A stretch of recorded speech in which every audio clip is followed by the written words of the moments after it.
I'm Liyana Hassanel, and you're tuning into Nightline, the top stories. Various development plans involving Malaysia and Brunei to be expedited.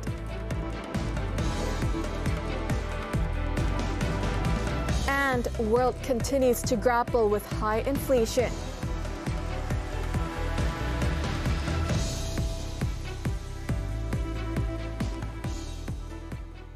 Good morning.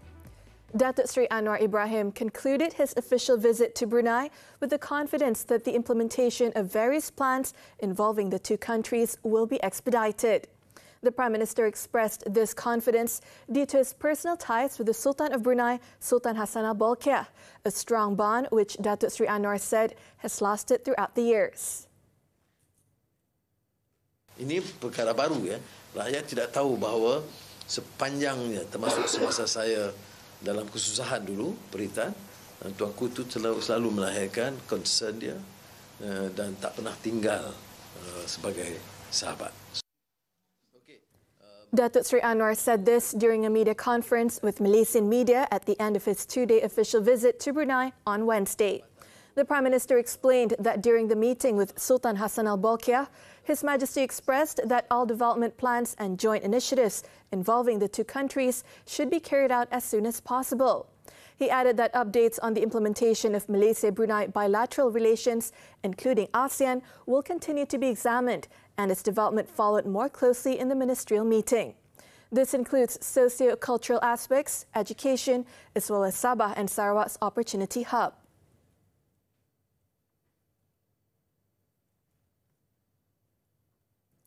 Meanwhile, Datuk Seri Anwar said the Sabah and Sarawak governments had brought up the role of Bandar Seri Begawan as an international aviation centre and hoped to increase more flights to Brunei's capital city, to which Brunei is willing to aid. Banyak flightnya keluar. Jadi kalau kita dapat tambah usaha domestik flight Sabah Sarawak ke Brunei dan sebaliknya, itu tentunya akan membantu bersama dan juga akan memberi ruang. The Prime Minister said apart from that, opportunities will be abound when Indonesia's capital moves to Kalimantan on Borneo Island. He added there will be an important synergy, especially in Sabah and Sarawak, with additional allocation, a boost for tourism and connectivity between three countries, namely Malaysia, Indonesia and Brunei. Earlier, Datuk Seri Anwar was granted an audience with Sultan of Brunei, Sultan Hassanel at Istana Nurul Iman. Raja Isteri Pengiran Anak Saleha was in attendance.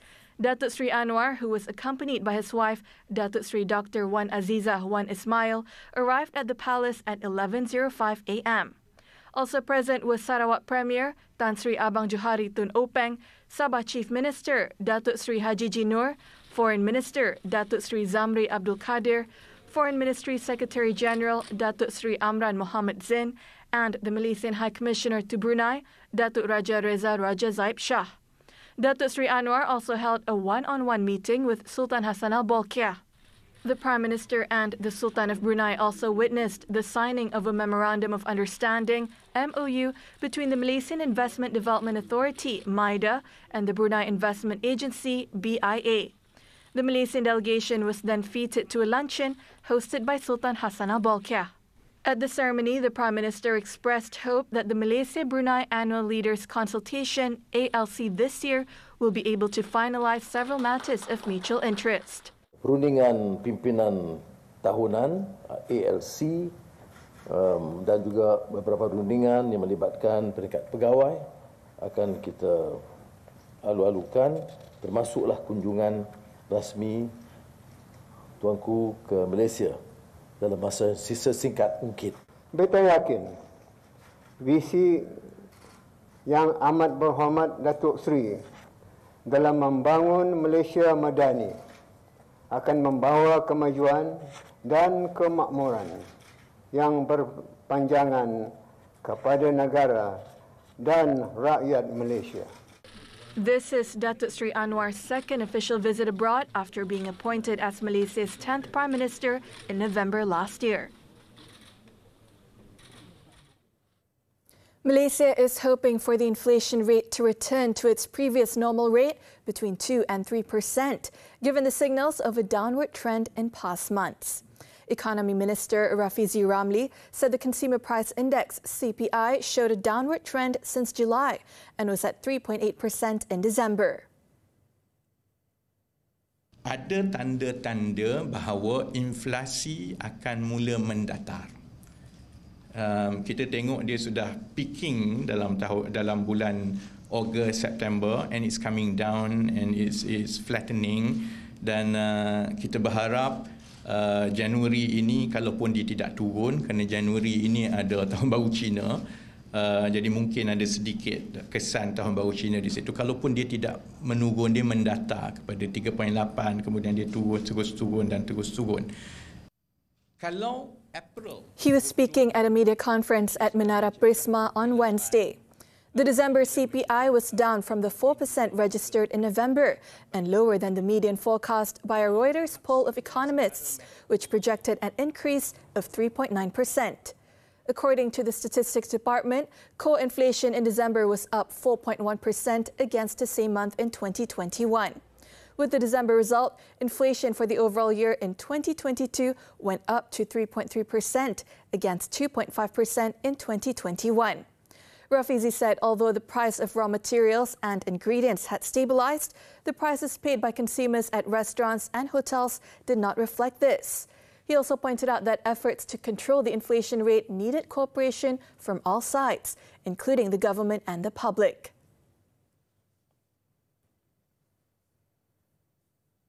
The Human Resources Ministry has issued a warning to employers nationwide to ensure that the accommodation of foreign workers is always comfortable. Its Minister, V. Sivakumar, said the conditions of foreign workers' accommodation, which are not in compliance with the stipulated conditions, will endanger workers, especially in the event of unwanted disasters. We have to treat them as a human being. Alright, itu adalah penting sebab kita diperhatikan. Kita diperhatikan, bukan saja orang-orang tempatan, malah di peringkat antarabangsa. People are watching us, so make sure that bila kita sediakan tempat penginapan itu, kita sediakan tempat yang sesuai untuk mereka. Jangan buat macam kandang lembu, kandang kerbau, jangan. Sivakumar said this after the special operation for the enforcement of the Workers' Minimum Standards of Housing and Amenities Act 1990, or Act 446, at 3 wood and rubber products factories in Jalan Kampar in Selangor on Wednesday. The 3 factories operate with a foreign workforce of 526 people from Nepal, Bangladesh and Myanmar. The employers were also found to have committed an offence under the law enforced by the Occupational Safety and Health Department, as well as not contributing under Social Security Organisation SOCSO. He added that failure to provide mattresses, poor cooking space and cramped rooms were also among non-complying offences committed by the employers. The ministry will monitor more frequently to ensure that incoming foreign workers get a good placement and are given due attention by employers.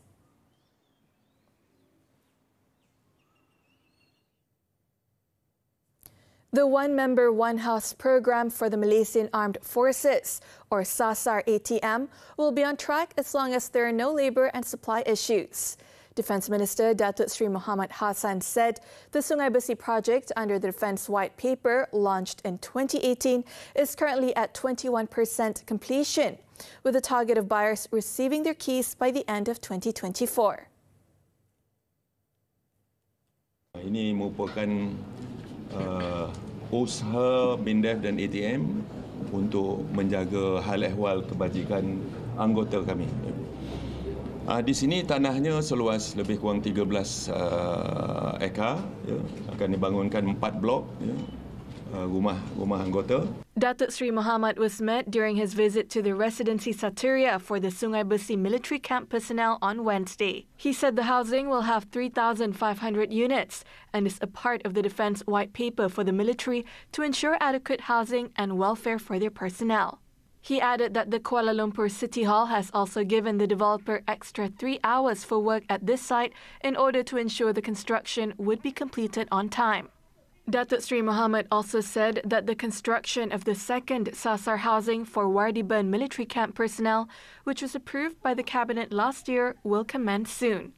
The Sasar ATM project is one of the Defence Ministry's core agendas to safeguard the welfare and quality of life of military personnel, MINDEF civilians, and ATM veterans. The agenda set in motion through the Housing Blueprint 3.0 is an effort that directly supports the MINDEF Strategic Plan 2021 to 2025, under Core 3, which is the preservation of the well-being of ATM citizens and veterans. The flood situation in the country continued to worsen on Wednesday night, with Pahang becoming the latest state to be hit by monsoon floods after Johor and Sabah. As of 10 p.m., the total number of evacuees in all three states stood at 5,468, an increase of 396 people compared to the afternoon.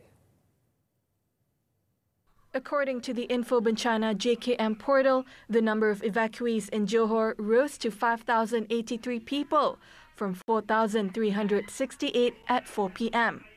The State Disaster Management Committee's Secretariat said that the evacuees are being housed in 50 relief centres in Segamat, Kota Tinggi, Kluang, Mersing, Batu Pahat and Muar. In Sabah, the number of flood evacuees slightly decreased to 221 victims, with 5 relief centres opened in Beluran and Matungong. Heavy rain this afternoon also caused the water level in Sungai Rampai Korina Sikuati in Kudat to rise sharply, with several areas identified as at risk of flooding, including Kampung Bakbak, Kampung Milau and Kampung Naradang. Over in Pahang, 3 relief centres were opened in Rampin district to accommodate 164 victims from 49 families, an increase of 67 compared to the afternoon. The Irrigation and Drainage Department, DID, reported that the water level at Keratong River in Rampin reached 23.19 metres, exceeding the 23-metre danger level. In the meantime, several areas and districts in Johor, Sabah and Pahang have been told to be prepared for possible floods and high tides from the ongoing northeast monsoon. Minister in the Prime Minister's Department for Sabah Sarawak Affairs and Special Functions, Datuk Armizan Muhammad Ali, said the districts of Muar and Tangka in Johor are among locations forecast to be hit by floods soon. Datuk Armizan said heavy rains that began on January 24th and are forecast to continue until January 30th can be categorized as the third wave of the northeast monsoon. As such, he urged all agencies to identify villages whose residents may need evacuation to temporary relief centres. Sebagai hotspot, khususnya daerah-daerah yang dalam ramalan daripada MET akan menerima episod hujan yang berterusan dengan lebat untuk mengaktifkan bilik-bilik gerakan masing-masing. Datuk Armizan said this to reporters after a visit to the Kampung Tasek Community Hall Relief Centre in Johor on Wednesday. He also said the focus is on coordinating all disaster management agencies and dissemination of information to victims, especially those in relief centres.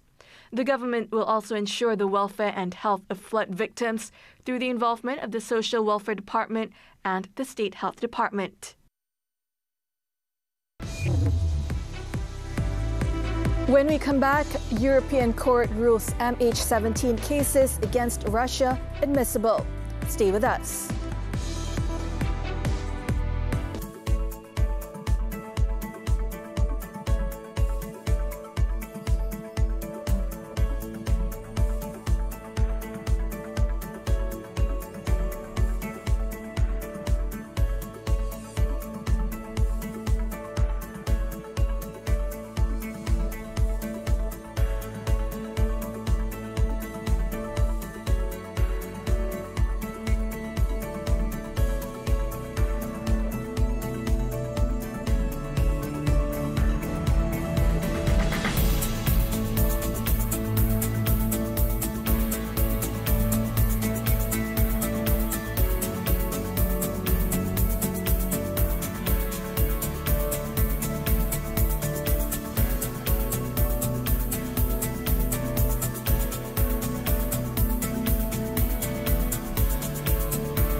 Onto the foreign front.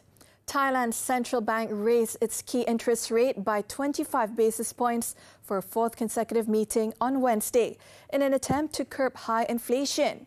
With last year's headline inflation at a 24-year high, the Bank of Thailand's Monetary Policy Committee, at its first review of 2023, voted unanimously to raise the one-day repurchase rate by a quarter point to 1.50%.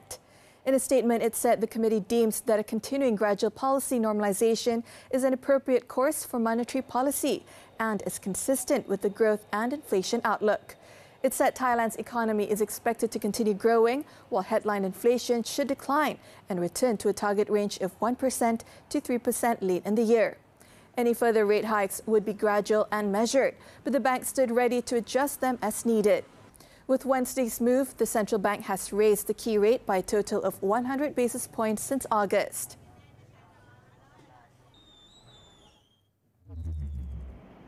Meanwhile, Singapore's core inflation in December remained unchanged at 5.1%, outpacing market forecasts of 1.6%. The annual rate, meanwhile, climbed to 7.8% from 7.3%, the highest since 1990, and more than twice the pace of wages growth. For December alone, the CPI rose a startling 8.4% compared to the same month a year ago, up from 7.3% in November. With inflation pressures broadening further, at least 2 more rate hikes is expected in February and March.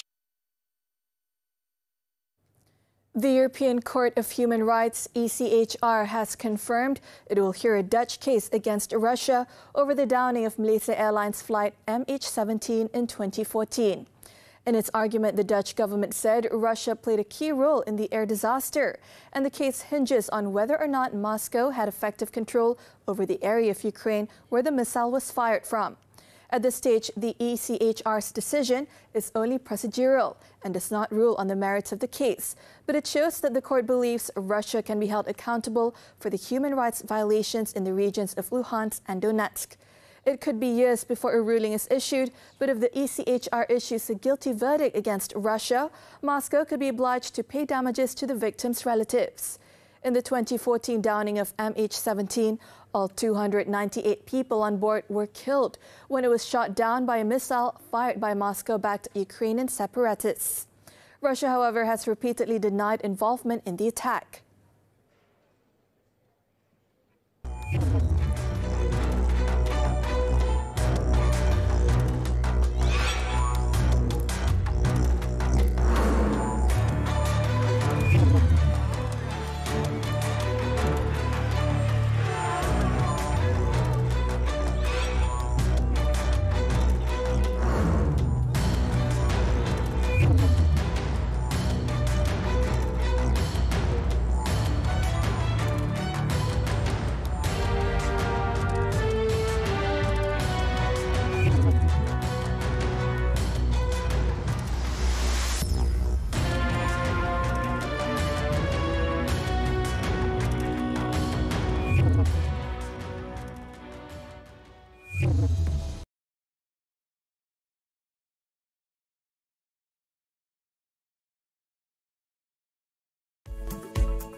Sports tennis, the 2023 Australian Open.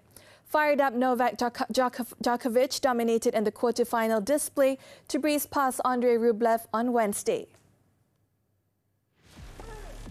Djokovic, who again had his left thigh strapped, was taking on the highest-ranked opponent of his Melbourne campaign so far in world number 6, Rublev. But he took command early and barely looked back on the way to claim a 6-1, 6-2, 6-4 win, his 26th consecutive victory at the tournament. The Serbian moves within 2 wins of record-extending 10th title in Melbourne. He will play with Tommy Paul for place in Sunday's showdown.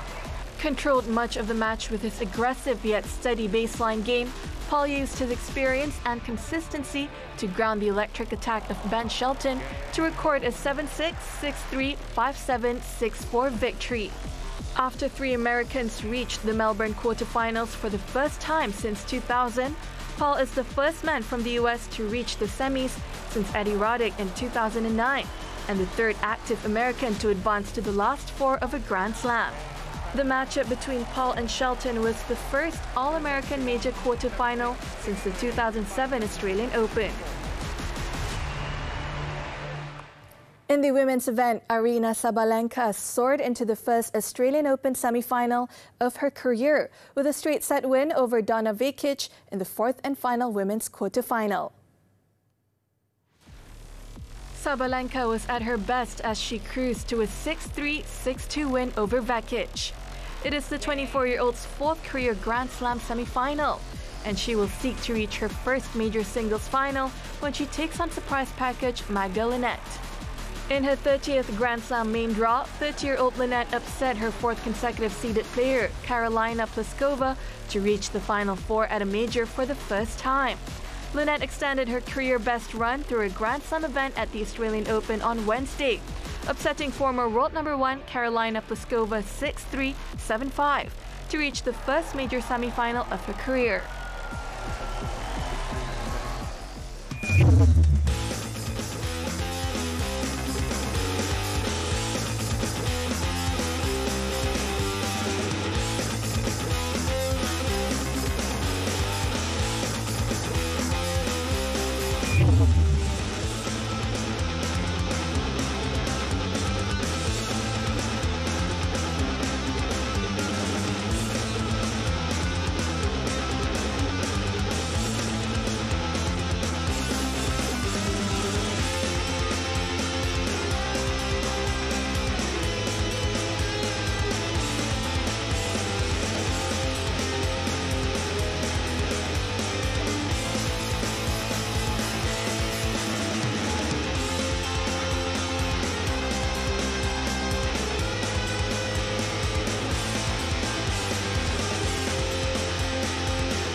Still to come, 2 women charged with baby trafficking. Don't go away.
Ada masanya aku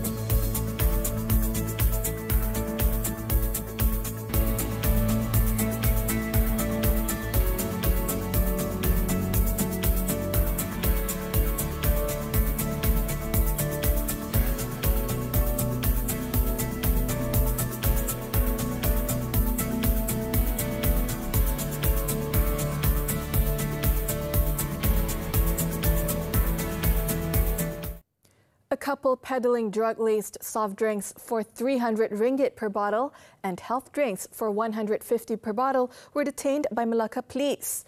Melaka Tengah District Police Chief ACP Christopher Patit said the 34-year-old man and his 28-year-old wife, who is a foreigner, were detained in two separate locations at Bandar Hilir on January 21st.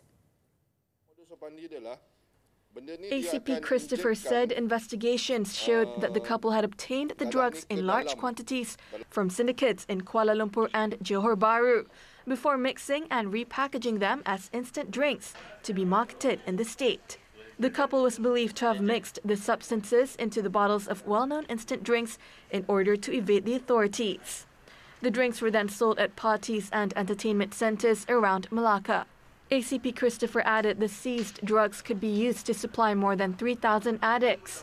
Authorities also confiscated various substances, including ketamine, ecstasy pills, Aramin 5 pills, and ganja worth 200,000 ringgit. Also seized were car, cash, and other items totaling more than 25,000 ringgit.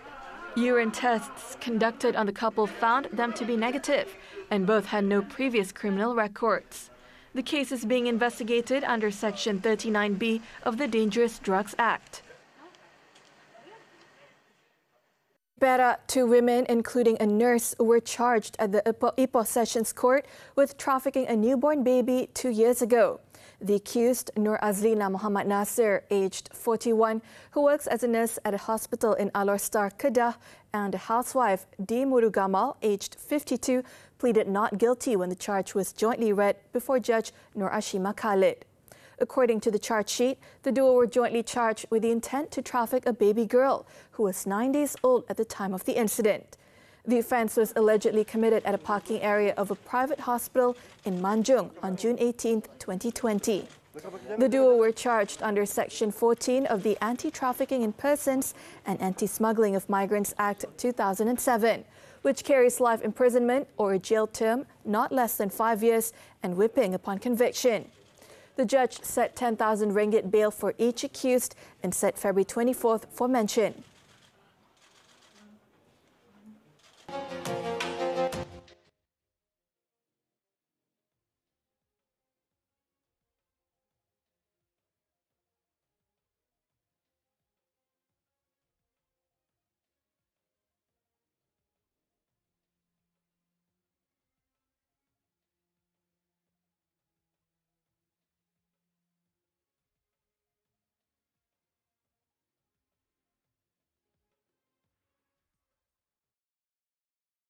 As we wrap up Nightline this time around, let's take a look at this balloon festival in Switzerland, which features 60 brightly coloured hot air balloons from 15 different countries. And with that, I'm Liyana Hassanel. Thank you for watching and stay safe, Malaysia.